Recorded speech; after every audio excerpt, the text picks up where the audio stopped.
How are you feeling about the national results today? Well, it's been a very strong set of results, and we're seeing near record pass rates for a year that we've had exams in. And I think that's a real testament to the hard work of our young people over what has been a really, really challenging year. The attainment gap this year seems to have widened compared to last year. What are the kind of reasons for that, and are there any steps the government can take to try and reverse that for next year?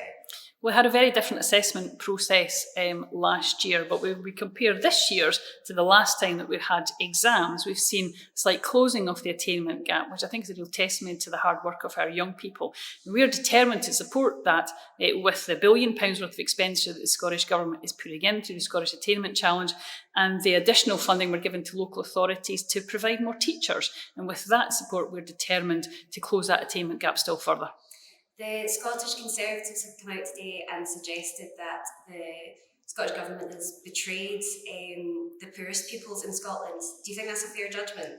I think that does a real disservice to our young people who have worked under very, very difficult circumstances to have near record pass rates for an exam year. That's to a real credit to them. They've been going through significant disruption, and we're still seeing very, very strong results to them. So I think the focus should be on how well our young people have achieved under really, really challenging times.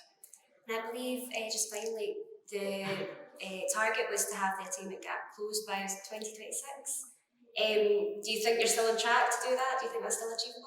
Well, we've made a commitment to substantially eliminate the poverty-related attainment gap by 2026. We were seeing progress before the pandemic. We know that's been made more difficult because of the pandemic, not just in Scotland, but right across different education systems. But we are absolutely determined to still fulfil that commitment. That's why we're putting in £1 billion worth of Scottish Attainment Challenge funding into our schools over this parliamentary term, and why we're now seeing 2,000 more teachers in our classrooms than we did when compared to pre-pandemic levels.